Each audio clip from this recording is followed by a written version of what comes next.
Coucou à tous. Bon, c'était pas du tout prévu que je fasse cette vidéo. Il y a eu l'élan de le faire et en même temps je me disais ah non mais je suis fatiguée, je suis pas. Bref. Et ben non, ça poussait fort pour le faire. Et donc j'ai ouvert mon livre Aller simple pour Bali au hasard. Et là j'ai rigolé parce que c'est suivre le courant. Donc c'est vraiment pile poil le thème en fait. Je vais vous lire un petit passage, voilà, de quelques lignes. Donc c'est le chapitre 25. Je passe en fait un mois à Nusa Penida, sur une île à côté de Bali, enfin qui fait partie de Bali mais qui est indépendante de l'île de Bali. Et voilà, et donc ça raconte ces moments où parfois on suit le courant et puis parfois on décide de vouloir choisir ce qu'on veut faire et du coup aller à contre-courant. Et c'est ce qui arrive dans ce passage, vous allez voir. Sans agenda précis, depuis mon arrivée à Bali, j'apprécie cette totale liberté de mouvement, même si parfois trop de liberté devient une contrainte. Vue de l'extérieur, cette vie où l'on peut faire ce que l'on veut quand on le veut semble enviable. En réalité, elle comporte aussi ses revers. L'infinité d'options nous oblige à choisir en permanence où dormir, quoi manger, quand travailler, où s'accorder une pause, quel lieu visiter, quelle personne rencontrer. Cette liberté de temps et d'espace nous place face à une responsabilité constante, celle de décider. Et quand notre boussole intérieure n'est pas encore totalement apprivoisée, on peut vite se sentir accablé par l'infinité de choix à faire chaque jour. Par moments, il serait presque commode d'avoir quelqu'un à ses côtés qui organise, planifie, décide et prenne en charge nos journées à notre place. Personnellement, il m'arrive de me sentir démunie devant mon incapacité à choisir. Car sans véritable écoute intérieure, cette liberté n'a de liberté que le nom. La véritable liberté ne se goûte qu'à condition d'une réelle intimité avec soi.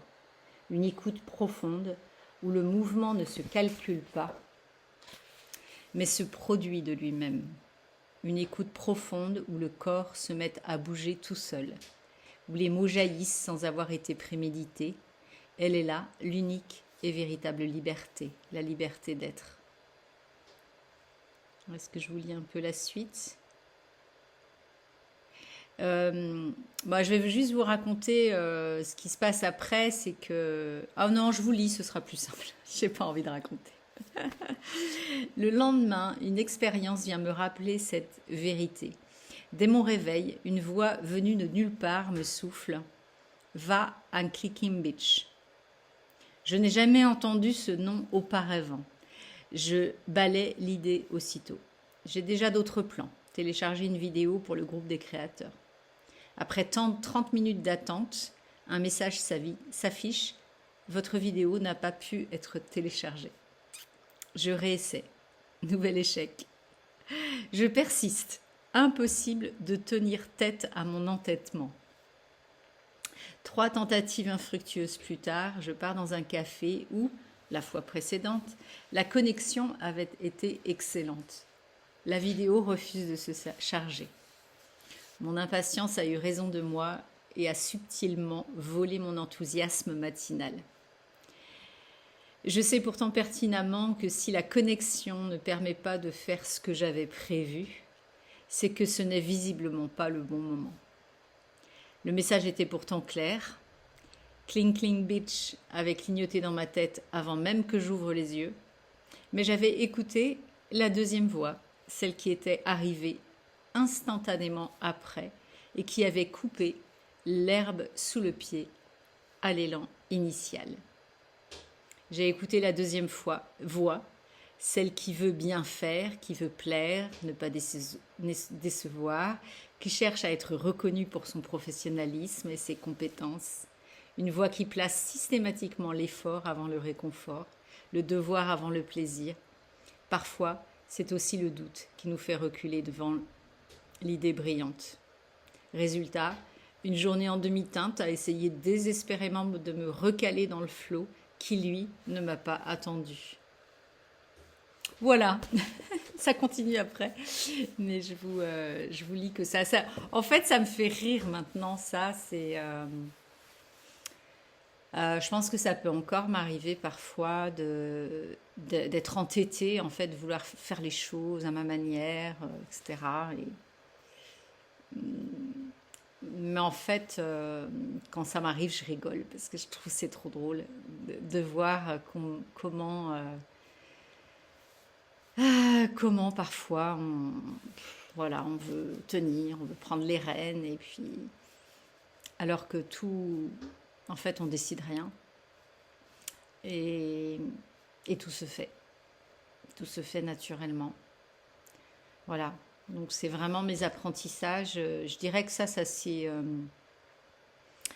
Il y a eu beaucoup de prise de conscience en ce sens à Bali, et je dirais qu'aujourd'hui il y a comme un regard encore plus ancré là-dessus, une compréhension encore plus profonde. Euh, et je crois qu'il y a vraiment l'humour qui est arrivé après ça. Avant, j'étais pas tellement capable de rire de ça. Je voyais les choses se faire, je voyais mon entêtement, je me voyais forcer, etc. Mais j'avais pas vraiment d'humour avec ça. Et je crois qu'aujourd'hui, ce qui allège énormément, c'est ça, c'est ne plus se prendre au sérieux et, euh, et de voir en fait que tout n'est qu'un jeu et que finalement, on peut rire de soi-même en fait. On peut rire de nos gentiment, avec bienveillance, avec tendresse, des écueils dans lesquels on continue d'aller en fait. Et ça allège vraiment le quotidien. Vraiment, vraiment.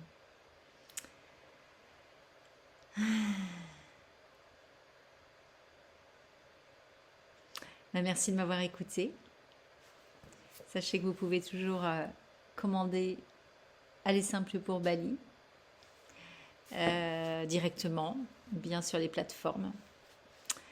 Avec joie aussi de vous entendre, d'entendre vos commentaires, vos retours sur ce message ou sur le livre aussi. Ça fait toujours plaisir voilà, de vous lire ou de vous entendre. À bientôt.